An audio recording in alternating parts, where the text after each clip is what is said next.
ஒவ்வொருவரும் வெவ்வேறு தரிசனத்தை கொண்டு இருக்கிறோம். இப்போ நம்ம மிஷினரி, இந்த கூட்டத்தினுடைய பேர் மிஷினரி தரிசன கூட்டம்.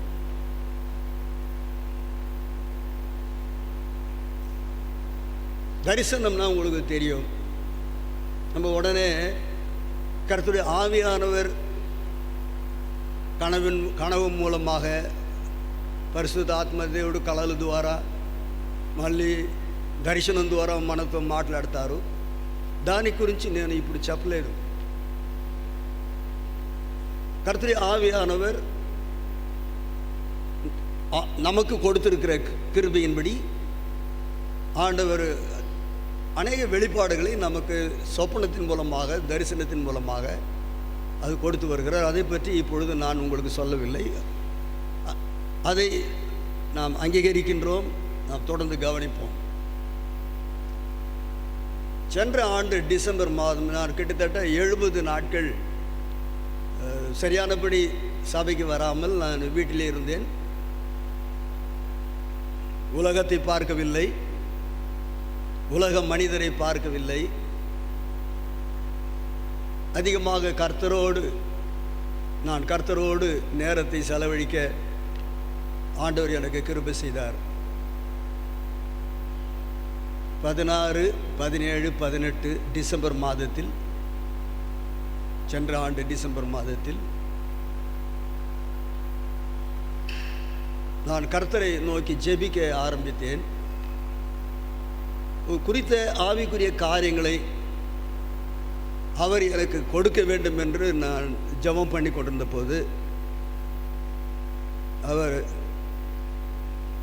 அதை கேட்காதே என்று சொல்லி என்னை தடைப்படுத்தி நிறுத்தினார். அப்படின்னா நான் என்னதான் உங்ககிட்ட கேட்கணும் அப்படி என்று சொல்லி நான் ஜெபிக்க ஆரம்பித்தேன். அப்பொழுது அவர் சொன்னார், இன்னும் இரட்சகர் இயேசு சொன்னார், இன்னும் என்னை நீ அறிய வேண்டிய விதமாக முழுமையாக அறியலை, என்னை நெருங்கி சேர பிரயாசப்படுகிறாய், ஆனால் உன்னை இன்னும் அதிகமாக நெருங்கி சேரக்கூடிய காரியங்களை உனக்கு கற்பிப்பேன், அதற்காக ஜெபி என்று சொன்னார். வேதத்தில் நம் இரட்சகர் இயேசுவை குறித்து அநேக அவருடைய குணலட்சணங்களை நாம் வாசிக்கிறோம், பிரசங்கங்களை கேட்டிருக்கிறோம், நாம் தெரிந்து வைத்திருக்கிறோம். இதற்கும் மேலாக கர்த்தரை நோக்கி நான் ஜெபித்த பொழுது சில காரியங்களை அவர் வெளிப்பாட்டின் மூலமாக ஆண்டவர் ஜெபத்திலே அவர் எனக்கு கற்றுக் கொடுத்தார். நான் எதை கற்றுக்கொண்டேனோ, எதை என்னுடைய அனுபவமாக்கி கொண்டேனோ அதை தான் நான் பேசி கொண்டிருக்கின்றேன். அதை தவிர எனக்கு பேச தெரியாது. நம்முடைய வாழ்க்கையில் புறப்பட்டு வருகிறதெல்லாம் அந்த பூர்வீகம், அந்த அடித்தளம், அடிப்படை ஜெபம். கர்த்தரோடு நாம் அந்த ஜெபத்தில் இணைந்து விடும்போது, இசைந்தவர்களாக அவரோடு ஒன்றித்து விடும்போது அவர் அநேக காரியங்களை நமக்கு கற்றுக் கொடுக்கிறவராக இருக்கிறார் என்பதை நான் மீண்டுமாக ஒரு முறை உங்களுக்கு அழுத்தம் திருத்தமாக சொல்ல விரும்புகின்றேன். அப்படி அவர் எனக்கு சொன்ன அல்லது கற்றுக் கொடுத்த காரியங்களுள் ஒரு காரியத்தை குறித்து தான் இன்றைக்கு உங்களோடு நான் பகிர்ந்து கொள்ள கர்த்தருடைய ஆவியானவராலே நான் ஏவப்பட்டேன். அதுதான் என் நேச கர்த்தருக்கு இருக்கின்ற நீண்ட நெடுந்தூர தரிசனம்.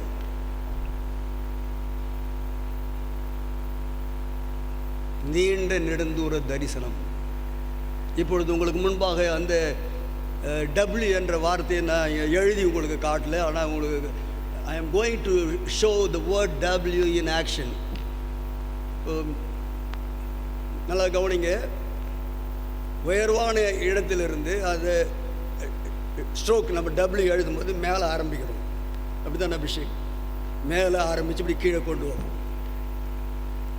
மறுபடியும் கீழே இருந்து அது மேலே போகுது. மேலே இருந்து மறுபடியும் அந்த ஸ்ட்ரோக்கு கீழே வருது.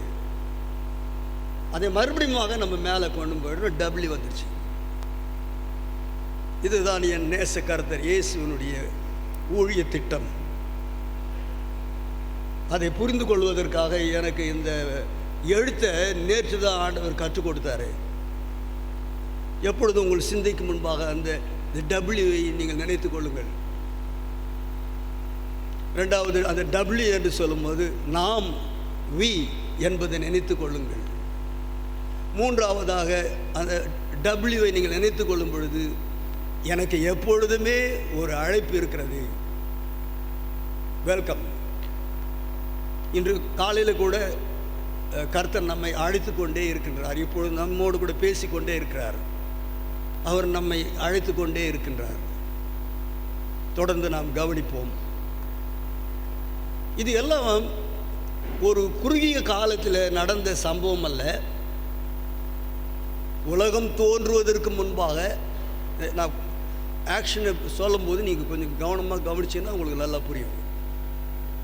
உலகம் தோன்றுவதற்கு முன்பதாகவே எம்பெருமான் இயேசு இருந்தார். அதனால் இந்த எக்ஸ்ட்ரீம் இடது பக்கத்தில் என் கை எவ்வளோ தூரம் எட்டுமோ அவ்வளோ தூரம் நான் காட்டுறேன். காலம் நிறைவேறுகிற வரைக்கும் நம்முடைய பிதாவாகிய தேவன் தம்முடைய குமாரனை அனுப்ப தாமதித்தார். I call that period is a waiting period.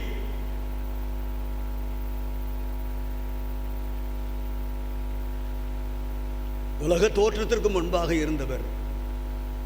இப்போது நான் போடுற கோடு ஒரு போலியான கோடு, ஃபால்ஸ் லைன். இப்போ தான் நம்ம டபிள்யூக்கு வரும். அப்போ ஏற்ற நேரத்தில் தம்முடைய குமாரனாகிய இயேசு கிறிஸ்துவை காலம் நிறைவேறின போது அதை மறந்து விடாதீர்கள். சரியான நேரத்தில் அவர் செய்ய துடித்து கொண்டிருந்த அந்த ரட்சிப்பின் திட்டத்தை, ரட்சண பிரணாளிகா, we call it plan of salvation, ரட்சிப்பின் திட்டத்தை நிறைவேற்றுவதற்காக பிதாவுடைய மடியிலே செல்ல பிள்ளையாக இருந்த தம்முடைய குமாரனை நம்முடைய ஆண்டவராக இயேசு கிறிஸ்து இந்த உலகத்துக்கு அனுப்பினார். இயேசு பாலகனாக பிறந்தார். 30 வயது வரைக்கும் அவர் வளர்ந்தார். எல்லா விதமான வளர்ச்சி, ஞானத்திலும், சரீர வளர்ச்சியிலும், தேவ கிருபையிலும், மனுஷ தயவிலும் அவர் வளருவதற்கு அத்தனை ஆண்டுகள் பிடித்தது. உரிய நேரத்தில் அவர் ரட்சிப்பின் சுவிசேஷத்தை அவர் நாட்களிலே எங்கெங்கே செல்ல முடியுமோ அங்கெல்லாம் சென்று சுற்றி திரிந்தார். நீங்கள் பார்த்தீங்கன்னா அதுக்கப்புறம் அந்த ரட்சிப்பின் நற்செய்தியை ரட்சகர் இந்த உலகத்தில் பிரசங்கித்தது, ஊழிய செய்த நாட்கள் மிகவும் குறைவு. அது எவ்வளோ அகலன்னு நீங்கள் பார்த்தீங்கன்னா, அந்த மேலே இருந்து அந்த கீழே இருக்கிற கோடுலேருந்து கீழே இருந்து மேலே போகிற கோடுக்கு அந்த பாயிண்ட் இருக்குது. அவ்வளோ காலம்தான்.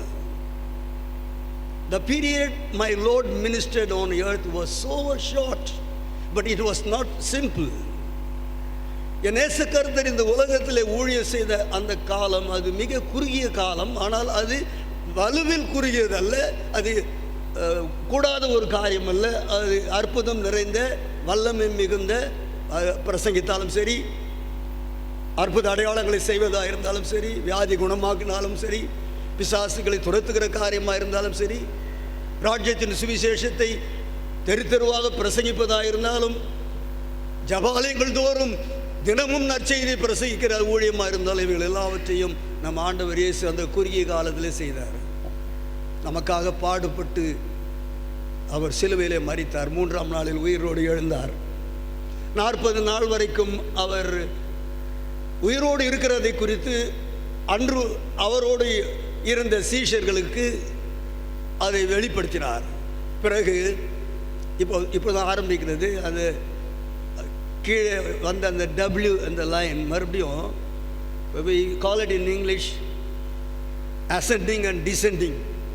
இப்படி மேலே இருந்து டிசெண்டிங் லைன் இறங்கி வந்த அந்த கோடு ஆண்டவர் இயேசு சீஷர்கள் காண கலிலேயராகிய மனுஷர் அவரை அண்ணாந்து பார்த்து கொண்டிருக்கிற வேளையில் அவர் மேகத்தோடு ஏறி பரலோகத்துக்கு சென்று விட்டார். என்னானது இங்கிலீஷில் ஒரு வி முடிஞ்சிருச்சு. So we should go for 2 V's. அது 2 வியும் சேர்ந்தால் தான் ஒரு டபிள்யூ. நம்ம நாம் இருவர் சேர்ந்தால்தான் அது ஒரு டபிள்யூ. அங்கே ஒரு வெல்கம் இருக்கும். அதாவது வரவேற்கிறவர் ஒருவர் இருக்கிறார், வரவேற்கப்படுகிறவர்கள் அங்கே இருக்கின்றார்கள். ஓகே, பரத்துக்கு ஏறின பரிசுத்த தேவகுமாரன் இப்பொழுது பிதாவோடு கூட இருக்கிறார், நமக்காக பரிந்து பேசி கொண்டிருக்கிறார். அவருடைய ஊழியம் இன்னும் முடியல. எப்படி உலக தோற்றத்திற்கு முன்பதாகவே பரலோகத்திலிருந்து கீழே வருகிற வரைக்கும் ஒரு நீண்ட நெடுங்காலம் ஆண்டவர் இயேசு காத்திருந்தார. ஜார்ஜ் ஐயா கேளுங்க, ஐயா ஜார்ஜ் ஐயா கேளுங்க. எவ்வளவு காலம் அது எடுத்ததோ 2000 வருஷங்களுக்கு முன்பாக இன்னும் காலத்தை அவர் எடுத்துக்கொள்றாரு. ஏன் தெரியுமா? மனிதர்கள் யாவரும் நாம் ரட்சிக்கப்பட வேண்டும் என்பதற்காக அவர் தாமதிக்கின்றார். அந்த முதல் பாலனாக வந்தவர் அடுத்தது பாலனாக வரப்போறதில்லை. நீதியுள்ள நியாயாதிபதியாக நியாயம் தீர்க்கும்படியாக வரப்போகிறார். அப்போ அந்த டபிள்யூல ஃபர்ஸ்ட் ஸ்ட்ரோக் டிசெண்டிங் லைன், ஆண்டவர் இயேசு பரமேறியது அசெண்டிங் லைன், மறுபடியும் ஒரு டிசைடிங் லைனை, அதாவது இறங்கும் முகமாக போடக்கூடிய ஒரு கோட்டை ஆண்டவர் இயேசு போடுவதற்கு நியாயாதிபதி வாசலில் நின்று கொண்டிருக்கிறார். Again a period of waiting for the first coming of Jesus Christ was fulfilled. Now the period of coming as a judge is also under pending. தாமதிக்கிற ஒரு கிறிஸ்துவை நாம் பார்க்கின்றோம். பரத்திலிருந்து ஆண்டவர் இயேசு வரப்போகிறார், அதை நாம் விசுவாசிக்கின்றோம். திவ்ய வாசகனாகிய யோவான் அந்த புத்தகத்தினுடைய இறுதியில் என்ன சொல்கின்றார்? கர்த்தராகிய இயேசுவே வாரும். That is the word of sentence or words of welcome. கர்த்தராகிய இயேசு கிறிஸ்துவே வாரும். அப்போ மறுபடியும் அவர் வரப்போகிறார். அவர் சொல்லி போனார் அல்லவா யோவான் 14ஆம் அதிகாரத்தில், உங்கள் இருதயம் கலங்காதிருப்பதாக, பிதாவிடத்தில் விசுவாசமாயிருங்கள், என்னிடத்திலும் விசுவாசமாயிருங்கள். என் பிதாவின் வீட்டில் அநேக வாசஸ்தலங்கள் உண்டு. அப்படி இல்லாதிருந்தால் உங்களுக்கு சொல்லியிருப்பேன். ஒரு ஸ்தலத்தை உங்களுக்காக ஆயத்தம் பண்ண போகிறேன். நான் ஆயத்தம் பண்ணின பின்பு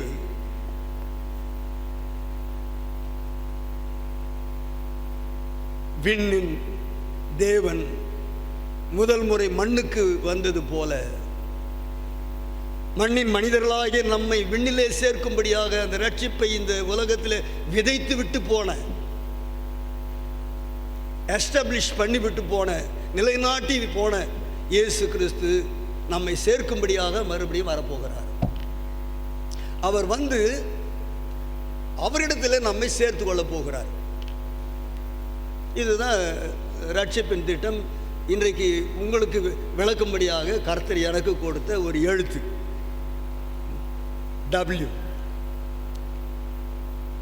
இந்த கிறிஸ்துவை குறித்து இப்பொழுது இவ்வளவு நேரம் சொன்ன இந்த காரியங்களை குறித்து அநேகர் தங்களுடைய தரிசனத்தை சொல்லியிருக்காங்க. கொஞ்சம் தயவுசெய்து சிந்திங்க. நான் சில பாடல்களை எழுதி பாடினவர்களுடைய தரிசனம் என்ன என்பதை உங்களுக்கு சொல்லுவேன், அல்லது கொஞ்சம் பாடி காட்டுவேன். நீங்கள் என்னோடு கூட சேர்ந்து பாடலாம். நாம் அடுத்தது செய்திக்கு இன்னும் ஆழமாக போவதற்கு முன்பாக உங்கள் தரிசனம் என்ன? அது தரிசனம் என்பதை எப்படி சொல்லலாம்? திட்டம் என்று சொல்லலாம். அப்போது திட்டம் என்று சொன்னால் இங்கிலீஷில் பிளானிங் என்று சொல்கின்றோம். அப்போ திட்டங்கள் இரண்டு வகைப்படும். ஒன்று குறுகிய கால திட்டம், நீண்ட கால திட்டம். பார்வை எடுத்துக்கொண்டீங்கன்னா கிட்ட பார்வை, தூர பார்வை. நீங்கள் டாக்டர்கிட்ட போனீங்கன்னா உங்கள் கண்ணை சோதிக்கும் போது அவர்கள் சொல்வார்கள் கிட்ட பார்வை, தூர பார்வை என்று வேறுபடுத்தி காட்டுவார்கள். அதை உங்களுடைய நாலேஜுக்காக அதை நான் உங்களுக்கு சொல்ல விரும்புகின்றேன். அப்போ பார்வையில் ரெண்டு இருக்குது. விஷன், ரெண்டு விதமான பார்வை இருக்கிறது. ஒன்று கிட்ட பார்வை, தூர பார்வை. அதே போல் ஒரு பிளான் எடுத்துக்கொண்டால், ஒரு திட்டம் எடுத்துக்கொண்டால் குறுகிய கால திட்டம், நீண்ட கால திட்டம் என்று இருக்கிறது. உங்களுக்கு குறுகிய கால திட்டம் உள்ளவர்களாக நீங்கள் செயல்படுகிறீர்களா? என் நேசர் இயேசு சொன்னார், எனக்கு நீண்ட நெடுங்காலமான தூரமான திட்டம் எனக்கு உண்டு. His plan comprised of long period as well as long distance. ஆண்டவர் இயேசு கிறிஸ்துவுடைய திட்டம் ஒரு நீண்ட நெடுங்காலத்துக்கு உரியது. அது மாத்திரமல்ல, காலத்துக்கு நீண்ட நெடுங்காலத்துக்கு உரியது மாத்திரமல்ல, அது தொலைதூர நோக்குடையது. அதனுடைய தூரம், டிஸ்டன்ஸை பார்த்தீங்கன்னா பாருங்க, பரலோகத்திலிருந்து மண்ணுக்கு, மண்ணிலிருந்து விண்ணுக்கு, விண்ணிலிருந்து மண்ணுக்கு, மறுபடியும் மண்ணிலிருந்து விண்ணுக்கு அவர் செல்லும்படியாக ஒரு பெரிய திட்டத்தை வச்சிருக்காரு. தூரத்தை என்னால் கணக்கிட முடியல, எனக்கு அந்த அறிவு இல்லை. பரலோகத்துக்கு பூமிக்கு எவ்வளோ தூரம்னு என்னால் சொல்ல முடியல. ஆனால் நீங்கள் சிந்தித்து பாருங்கள், இந்த உலகத்தை உய்விக்கும்படியாக உத்தம குமாரனாகிய இயேசு கிறிஸ்து, அவருக்கு பேர் உலக இரட்சகர். இந்த உலக இரட்சகர் பயணிக்கிற காலம் நீண்ட காலம். அவர் பயணிக்கிற தூரம், இன்று காலையில் நான் சொல்கின்றேன், டைம் அண்ட் டிஸ்டன்ஸ். நீங்களும் நானும் இந்த உலகத்தில் வாழக்கூடிய காலம் நமக்கு தெரியாது. கிறிஸ்துவை போல நாம் கால வரையறையின்றி வாழுகிற நாம் தேவ புதல்வர்கள் அல்ல. நாம் மண்ணிலே பிறந்த மண்ணான சரீரம் உடையவர்கள். நம்முடைய வாழ்நாள் குறுகி இருக்கிறது. ஆனால் நமக்கு முன்பாக இருக்கிற திட்டமோ பெரியதாக இருக்கிறது, நீண்ட தூரத்தில் இருக்கிறது. அநேக சமயங்களிலே நான் மிகுந்த வேதனையோடு உங்களோடு நான் பகிர்ந்து கொள்கின்றேன். தேவ ஜனமாகிய நாம் ஒரு நீண்ட தரிசனம் இல்லாமல், ஒரு தூர தரிசனம் இல்லாமல், நம்முடைய தரிசனம், நம்முடைய இலக்கு, நம்முடைய லட்சியம், நம்முடைய திட்டம், நம்முடைய நோக்கம் எல்லாம் ஒரு குறுகிய காலத்தையே சார்ந்திருக்கிறது.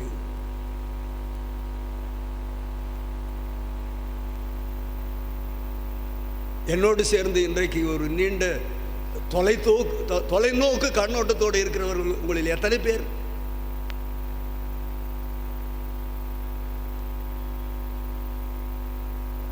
காலம் குறுகியது, கடமையோ பெரியது. நமக்கு கொடுத்திருக்கிற நேரம் குறைவான நேரம். ஆனால் நாம் நிறைவேற்ற வேண்டியதோ பெரிய காரியம். திருச்சபைக்கு ஆண்டவர் அந்த நீண்ட கால தரிசனத்தை கொடுத்து நாம் அந்த தரிசனத்தை பெற்று திருச்சபையின் மூலமாக, இப்பொழுது நாம் திருச்சபையின் மூலமாக அந்த திட்டத்தை நிறைவேற்றுவதற்காக ஆண்டவர் எனக்கும் உங்களுக்கும் கொடுத்திருக்கிற பாக்கியம் பெரியது. ஒன்று சொல்வேன், திருச்சபையின் மூலமாக கர்த்தருடைய திட்டத்தை நிறைவேற்றுவது மிகவும் சுலபமானது. திருச்சபை இல்லாமலே கர்த்தருடைய திட்டத்தை ஒரு தேவ மனிதன் என்று சொல்லுகிறவன், அல்லது ஒரு பெரிய ஊழியக்காரன் என்று சொல்லுகிறவன், ஒரு விசுவாசி என்று சொல்லுகிறவன் அவ்வளவு எளிதாக சுலபமாக கர்த்தருடைய திட்டத்தை நிறைவேற்ற முடியாது. ஏனென்றால் சபை கிறிஸ்துவின் சரீரம். The head of the church is Christ. The Christ wants to give a plan and purpose to the church. கர்த்தர் தம்முடைய திட்டத்தை, தம்முடைய நோக்கத்தை, தரிசனத்தை திருச்சபைக்கு தான் கொடுக்கிறாரு. அவருடைய சீஷர்களுக்கு அவர் கடைசியாக சொல்லி போனார். அந்த வழியிலே வந்த அப்போஸ்தலர்கள் தான் ஆதி அப்போஸ்தலர் திருச்சபை ஸ்தாபித்தார்கள். அது கர்த்தரால் இயேசப்பாவால் ஸ்தாபிக்கப்பட்ட அப்போஸ்தலர் சபை. அந்த வழி வழியாக காலமாக கடந்த 21 நூற்றாண்டுகளாக இந்த திருச்சபை உயிரோடு கூட இருக்கிறது. நான் சொல்வது உலகளாவிய திருச்சபை. I am telling about the church, the universal church. உலகமெங்கும் பரவி இருக்கிற திருச்சபை சொல்கின்றேன். அந்த உலகளாவிய திருச்சபையில் நாமும் ஒரு அங்கத்தினராக இருக்கின்றோம். உங்கள் தரிசனம் எப்படி? நம் வேகமாக போக வேண்டும். டாக்டர் எமில் ஜெபசிங் அவர்கள் இவ்விதமாக பாடியிருக்கின்றார். அவருடைய தரிசனம் அந்த நம்முடைய பாடலில் 40வது பாடலில் பரலோகத்தை இந்தியர்கள் நிரப்புவார் என்று நம்ம மாற்றி பாடுறாங்க. But originally it was not so. அந்த ஐயாவுடைய தரிசனம் பரிசுத்தர்கள் நிரப்புவார் என்று அவரே தான் ஒரு பாட்டு பாடியிருக்கிறாரு. இந்தியாவின் எல்லா தெருக்களிலும் இயேசுவின் நாமமே விரைந்திடுமே, இருள் சூழும் காலம் இனி வருதே, அருளுள்ள நாட்கள் பயன்படுத்தும் என்று அவர் எழுதின அந்த பாடலில் இந்த வார்த்தையை உபயோகப்படுத்துகிறார். இந்தியாவின் ஒவ்வொரு தெருக்களிலும். அப்போ அவருடைய தரிசனம் இந்திய தேசத்தில் இருக்கிற எல்லா மாநிலங்களிலும், யூனியன் பிரதேசங்களிலும், எல்லா மாவட்டங்களில் இருக்கிற ஒவ்வொரு வட்டம் என்று சொல்கிற தாலுக்காக்களிலும், தாலுக்கா கீழே இருக்கிற ஐயாவை கடந்த சொல்லுவார், தாலுக்கா கீழே பிற்கா இருக்குது. அந்த ஒவ்வொரு பிற்காவிலும் இருக்கிற ஊர் இருக்குது. அந்த ஊர்ல பல தெருக்கள் இருக்குது. ஒவ்வொரு தெருக்களிலும் இயேசுவின் நாமம் விரைந்து சொல்லப்பட வேண்டும் என்று அவர் பாடுகின்றார். உங்களில் எத்தனை பேருக்கு நான் ஒரு இந்தியன், என் இந்திய தேசத்தில் இத்தனை கோடி மக்கள் இருக்கிறார்கள், இன்னும் அவர்களுக்கு நற்செய்தி போய் சேரவில்லை, அவர்களுக்கு நற்செய்தி அறிவிக்கும்படியாக எனக்கு ஒரு தரிசனத்தை அப்பா நீங்க எனக்கு தாங்க என்று சொல்லி கேட்டால் அது உங்க தரிசனம் அந்த இந்தியா என்ற அந்த வரைபடத்தினுடைய எல்லைக்குள்ளே இருக்கும். இது ஒருவருடைய தரிசனம். மற்றொருவர் இவ்விதமாக பாட கொஞ்சம் சேர்ந்து பாடுவோமா? என்னோட கூட நீங்கள்லாம் ரொம்ப உற்சாகமாக கவனித்து கொண்டிருக்கிறீர்கள். என்னை அதிகமாக உங்கள் கவனிப்பு என்னை உற்சாகப்படுத்துகிறது. எனவே இந்த பாடலை இப்பொழுது எல்லாரும் சேர்ந்து பாடுவோமா? இன்ப இயேசு ராஜாவை நான் பார்த்தால் போதும், மகிமையில் அவரோடு நான் வாழ்ந்தால் போதும். இன்ப இயேசு ராஜாவை நான் பார்த்தால் போதும், மகிமையில் அவரோடு நான் வாழ்ந்தால் போதும். போதும். என்ன தரிசனம்? குறுகிய தரிசனம். நான் உண்டு, என் நேசர் உண்டு, எனக்கு ஒரே ஒரு ஆசை உண்டு, எனக்கு ஒரே ஒரு தரிசனம் உண்டு.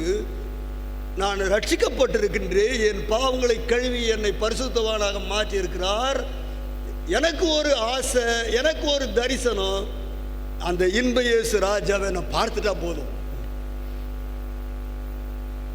அவர் அடுத்த வரியில் சொல்றாரு, அந்த அவருடைய மகிமையில் நான் வாழ்ந்தால் போதும். நம்ம இன்னொரு ஸ்ட்ரோக்கை நான் உங்களுக்கு சொல்லாமல் விட்டுட்டேன். நல்லா கவனிங்க. ஆண்டவர் இயேசு உலகத்துக்கு வரும்படியாக ஒரு நீண்ட காலம், காத்திருப்பு காலம் இருந்தது. அவர் வந்து நம்மை மறுபடியும் அந்த டபிள்யூடைய லாஸ்ட் ஸ்ட்ரோக், அந்த கோடு மேலே ஏற்றின பிறகு அது பார்த்தீங்கன்னா, நான் அதற்கு இந்த பிரசங்க பலிப்படம் வரைக்கும் ஒரு நீண்ட கோடு போடுகிறேன். அப்போ நல்லா கவனிங்க. டபிள்யூ இப்படி ஒரு கோடு, அந்த டபிள்யூவில் இன்னொரு கோடு. என்ன கோடு? நான் கர்த்தரோடு கூட, என் நேச கர்த்தரோடு கூட ரட்சிக்கப்பட்ட தேவ பிள்ளையாக, அவருடைய மகனாக மகளாக நான் அவருடைய ராஜ்யத்தில் நீடூடி வாழ்வே, நித்திய வாழ்வு எனக்காக வைக்கப்பட்டிருக்கிறது என்ற தரிசனம் இந்த பாடலை பாடிய பரிசுத்தவானுக்கு இருந்தது. ஒருவரின் தரிசனத்தை கேட்டோம், மற்றொருவருடைய தரிசனத்தையும் நாம் அறிந்து கொண்டோம். இப்பொழுது வேறொருவர் என்ன சொல்கிறார், மூன்றாவது நபர் என்ன சொல்கிறார் என்று நாம் பார்க்க போகிறோம். அதுதான் நம்ம பெர்கமான் செய்ய பாடுறாரு. என்னோடு கூட கோடான கோடி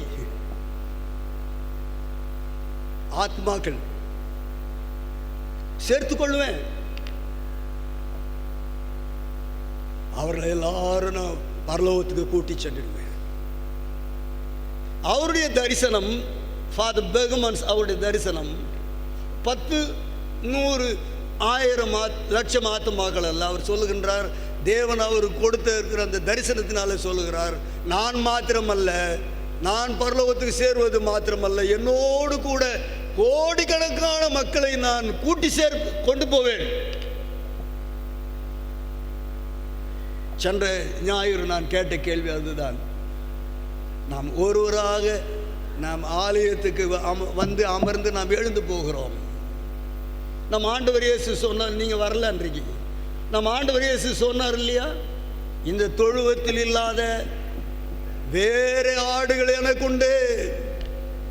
பார்த்தீங்கன்னா సభகளில் సంఘములో చూస్తే ఉన్న విశ్వాసిಗಳು ఉన్నారు. క్రొత్త సంవత్సరములో క్రొత్తగా విశ్వాసులు చేరపడలేదు. பழைய விசுவாசிகள் தான் சபையில் கூடி வருகிறார்கள், புதிய விசுவாசிகள் சபையில் சேர்க்கப்படவில்லை. அந்த வேகமும் அதை குறித்த தரிசனமும் நம்முடைய திருச்சபைகள் மத்தியில் அகன்று போய்விட்டது, குறைந்து போய்விட்டது. பெர்கமான் சையாவோடு கூட சேர்ந்து இன்று காலையில் சொல்லுவோமா, நான் மட்டும் ரட்சிக்கப்பட்ட போதாது, நான் மாத்திரம் பரலோக ராஜ்யத்துக்கு போன போதாது, என்னோடு கூட நூற்றுக்கணக்கான, ஆயிரக்கணக்கான, லட்சக்கணக்கான, கோடிக்கணக்கான விசுவாசிகளை நான் சேர்த்து கொண்டு போக வேண்டும். இப்போ கிறிஸ்தவ வாழ்க்கை என்பது ஒருமை அல்ல. That is why I use the word WEV. Not me alone, my family alone, my church people alone. I have to invite more and more people for salvation, and I have to guide them and lead them, and I must see that they have to come along with me. கிறிஸ்தவ வாழ்க்கை ரட்சிப்பின் அனுபவம் ஒரு தன்னலமானது அல்ல. நீங்கள் தன்னலமான கிறிஸ்தவர்களா? அப்படியானால் உங்களுக்கு இருக்கிற தரிசனம் குறுகிய தரிசனம். அநேகர் தேவனுடைய ராஜ்யத்தை வர வேண்டும். அவர் சொன்னார், இந்தியர்கள் எல்லாம் பரலோகத்தை நிரப்பணும், கோடி மக்கள் பரலோகத்தை நிரப்பணும் என்று சொன்ன மூன்றாவது நபரை குறித்து பார்க்கிறோம். பிரிதொருவர் சொல்லுகின்றார். நான்காவது நபர் முடிச்சிட்டேன். நான்காவது நபர் சொல்லுகின்றார், ஆத்மா ஒன்றும் ரட்சிக்காமல் வேட்கத்தோடு ஆண்டவா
ஒன்றும் ரட்சிக்காமல் வேட்கத்தோடு ஆண்டவா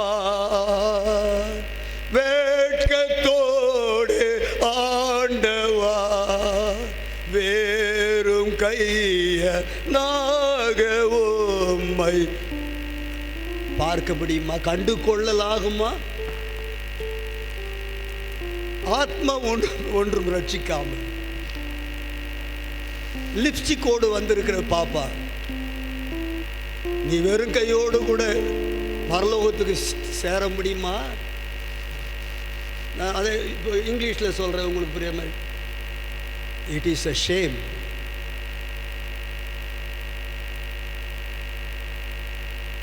நாம் மாத்திரம் பரலோகத்துக்கு போக பிரயாசப்பட்டு ஒரு ஆளை கூட இந்த உலகத்தில் கிறிஸ்துக்காக ஆதாயப்படுத்தாமல் வெறும் கையோடு அவருக்கு முன்பாக நிற்கும்போது அது வெட்கத்துக்குரியது.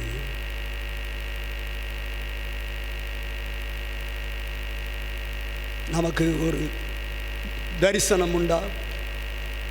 வேத வசனங்களை இப்பொழுது உங்களுக்கு கடைசியாக நான் சொன்னது போல 2 வசனம் சொன்னேன். இன்னும் அந்த பிரசங்கர் ஒரு வசனத்தை கூட சொல்லலை, அவர் என்ன பிரசங்கர் என்று சொல்வீர்கள். இப்பொழுது 2 வசனத்தை சொல்கிறேன், அதை முடிக்கலாம்.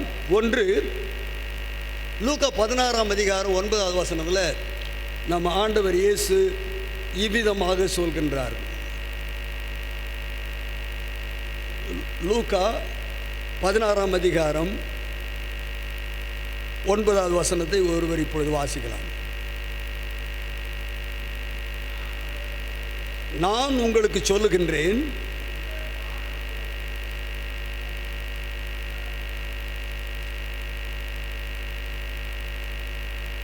16:9 எல்லாம் எடுத்துக்கொண்டீங்களா? இங்கே தம்பி ஒருத்தர் வாசிக்க ஆரம்பிச்சிட்டாருமா, வாசிங்க. நான் உங்களுக்கு சொல்லுகிறேன், நீங்கள் மாளும்போது உங்கள் நித்தியமான வீடுகளிலே ஏற்றுக்கொள்வார் உண்டாகும்படி அநீதியான உலக பொருளால் உங்களுக்கு சிநேகிதரை சம்பாதித்துக் கொள்ளுங்கள். உங்களை நித்தியமான வீடுகளிலே ஏற்றுக்கொள்ளக்கூடிய மக்கள் ஆண்டவர் ஆயத்தப்படுத்த விரும்புகிறார். ஆகவே தேவனுக்கு முன்பாக நமக்கு இருக்கிற இந்த ஆத்ம பாரத்தை குறித்த தரிசனம், ஊழியத்தை குறித்த தரிசனம், பரலோகத்தை குறித்த தரிசனம் நமக்கு வேண்டுமானால் நம்ம மறுபடியும் எங்கே போகணும்? விண்ணை விட்டு எல்லாவற்றையும் துறந்து மண்ணுக்கு வந்த எம்பெருமானுடைய தியாகத்தை, தன்னையே அதை அவர் ஒரு பொருட்டாக எண்ணாமல் தன்னைத்தானே தாழ்த்தி அடிமையின் ரூபம் எடுத்து மனுஷர் சாயலாகி தன்னை தாழ்த்தி சிலுவையில் ஒப்பு கொடுத்து நமக்காக ரட்சிப்பை சம்பாதித்தார். This is the sacrifice of Jesus. இதுதான் இயேசுடைய தியாகம். தியாகம் இல்லாமல் தரிசனம் நிறைவேறாது. உங்களுடைய தியாகம் எந்த அளவுக்கு இருக்கிறதோ, பாப்பா உட்காரு, உங்கள் தியாகம் எந்த அளவுக்கு இருக்கிறதோ அந்த அளவுக்கு தான் உங்களுக்கு வல்லமை இருக்கும். உங்கள் தியாகம் எவ்வளவுக்கு அளவு இருக்கிறதோ அந்த அளவுக்கு தான் ஆத்ம வாஞ்சை இருக்கும். உங்களுக்கு தியாகம் எவ்வளவு இருக்கிறதோ அவ்வளவுதான் நீங்கள் ஆத்மாக்களை ஆதாயப்படுத்துவீர்கள். ஒன்றுமே தியாகம் பண்ணாம சொல்றாரு ஆண்டவர் இயேசு தான் சொல்லியிருக்காரு இந்த வசனத்தை. அழிகிற காசு, பணம், அழிகிற பொருள் உங்களுக்கு நான் கொடுத்துருக்கிறேன். இந்த அழிகிற இந்த உலகத்தில் அழிகிற காசும் பணத்தையும் அழிகிற பொருளையோ நகையோ நட்டையோ இன்னும் போல்ட்டையோ எல்லாம் நான் உங்களுக்கு கொடுத்துருக்கிறேன். நீங்கள் அவைகளை கொண்டு நீங்களே வாழ வேண்டும் என்று நினைக்காமல் இந்த உலகத்தில் கிறிஸ்துவுக்கு நண்பர்களை நீங்கள் சம்பாதிக்க வேண்டும். உங்களுக்கு நண்பர்கள் அல்ல, உங்களுக்கு சீஷர்கள் அல்ல, கிறிஸ்துவுக்கு சீஷர்களை, கிறிஸ்துவின் நண்பர்களை இந்த உலகத்திலே சம்பாதிக்க வேண்டும். உங்கள் தரிசனம் எப்படி? நம்ம உள்ளத்தை ஒப்பு கொடுக்குறேன்னு சொல்லலாம், கர்த்தருக்காக ஊழியம் செய்கிறேன்னு சொல்லலாம். ஆனால் நீங்கள் கர்த்தருக்காக ஒரு தியாகத்தை செய்யாவிட்டால் உங்கள் தரிசனம் வீணாக போகும். இன்னொரு வசனத்தை நம்ம வாசிக்க வேண்டும். அதுதான் தானியேல் தீர்க்க தரிசன புஸ்தகம் 12ஆம் அதிகாரம் 3வது வசனம். நான் இப்பொழுது வாசிக்கிறேன். ஞானவான்கள் ஆகாய மண்டலத்தின் ஒளியைப் போலவும் அநேகரை நீதிக்குட்படுத்துகிறவர்கள் நட்சத்திரங்களைப் போலவும் என்றென்றைக்கும் உள்ள சதா காலங்களிலும் அவர்கள் பிரகாசிப்பார்கள். ஒரு பிரகாசமான ஒரு வாழ்க்கை, ஒரு ஒளிருகிற ஒரு வாழ்க்கை. ஒளி எங்கிருந்தாலும் அதை தேடி உயிரினங்கள் ஓடி வரும். முக்கியமாக சின்ன சின்ன பூச்சிகள் வெளிச்சத்தை தேடி ஓடி வரும். இருளில் இருந்து பிரகாசிக்க சொன்ன ஆண்டவர் இயேசு நாம் அவருக்காக ஒளி வீச நம்மை அழைக்கின்றார். நாம் அநேகரை நீதிக்குட்படுத்தும்படி. அப்படி என்றால் என்ன அர்த்தம்? பாவ வழியில் போகிற மாந்தருக்கு இது நீங்கள் போகிற பாதை சரியல்ல என்று சொல்லுகிறவர்கள், இந்த பாதை சரியல்ல என்று சொல்லுகிறவர்கள் நாம் அந்த அனுபவத்தோடு, என்ன அனுபவம்? நாம் ஞானவான்களாக வாழும் பொழுது, நாம் அநேகரை கிறிஸ்துவுக்குள் வழி நடத்தும் போது நட்சத்திரங்களைப் போல, நட்சத்திரங்களைப் போலன்னு சொல்லும்போது எனக்கு நினைவுக்கு வருகிறது, நட்சத்திரங்களுக்கு எண்ணிக்கை இல்லை.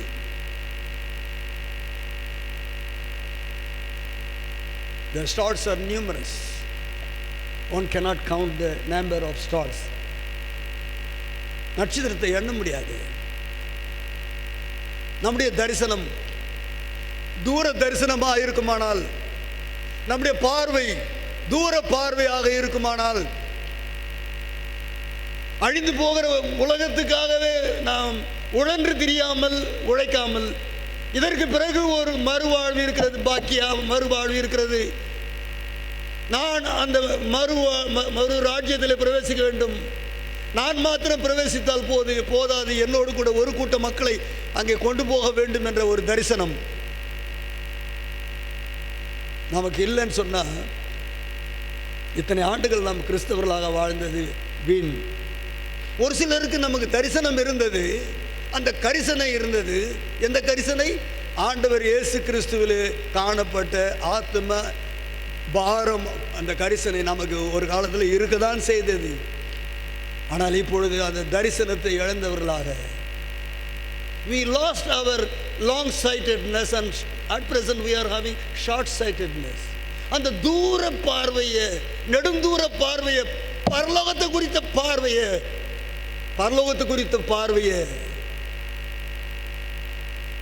நம்ம விட்டுட்டு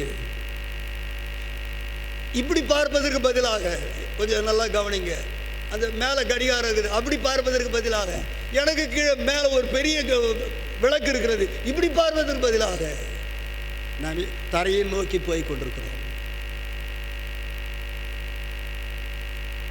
ஜெபம் செய்வோம்.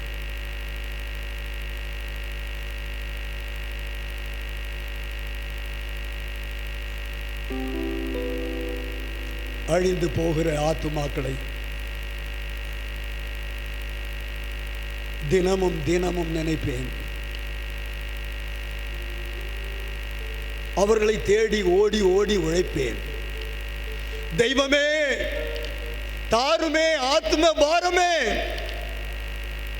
ஆத்ம பாரத்தை நீர் எங்களுக்கு தாங்கப்பா. எங்க தரிசனத்தை இழந்துட்டு நாங்கள் குறுகிய தரிசனத்தோட சுயநலவாதிகளாக, என்னை குறித்து ஒரு தரிசனம் இல்லாமல், ஒரு கரிசனை இல்லாமல், அழுகிற ஆத்மாக்களை குறித்த பாரம் இல்லாமல், அவர்களுக்காக அழுது ஜெபிக்கிற ஜெபம் இல்லாமல், அவர்களை தேடி ஓடுகிற அப்படிப்பட்ட ஊழியம் நாங்கள் செய்யாம எங்க தரிசனத்தை இழந்து காணப்படுறப்பா. தெய்வமே எங்களுக்கு அந்த தரிசனத்தை இன்றைக்கு தாங்க. எங்கள் இரட்சகராகிய இயேசு கிறிஸ்துவுக்கு இருந்த அந்த ஆழ்ந்த ஆத்ம பாரம், அழிந்து போகிற மனிதர்களுக்காக தன்னையே ஜீவ பலியாக, ஜீவாதார பலியாக கொடுக்கக்கூடிய அந்த தியாக வாழ்க்கை அப்பா, இன்று காலையிலே எங்கள் ஒவ்வொருடைய உள்ளத்திலும் நீர் ஊற்றுமடியாக ஜெபிக்கிறோம். குறுகிய கால நன்மைகளுக்காக, குறுகிய கால பலனுக்காக, சிற்றின்பத்திற்காக, சொகுசான வாழ்வுக்காக தரிசனத்தை இழந்து காணப்படுகிற உங்களுடைய பிள்ளைகள் ஒவ்வொருவரையும் இன்று காலையில் நீர் சந்தித்ததற்காக, உணர்த்தியதற்காக உமக்கு துதியும் கனமும் மகிமையும் செலுத்துகிறோம். தொடர்ந்து நீர் எங்களோடு கூட பேசும். இயேசுவின் மூலம் வேண்டுகிறோம் ஜீவனுள்ள பிதாவே, ஆமென். கர்த்தருக்கு ஸ்தோத்திரம். உங்கள் யாவருக்கும் நன்றி. ஐயாவுடைய நேரத்தை நான் அதிகமாக எடுத்துக்கொண்டிருக்கிறேன். தொடர்ந்து நாம் நிகழ்ச்சிக்குள்ளாக பிரவேசிப்போம்.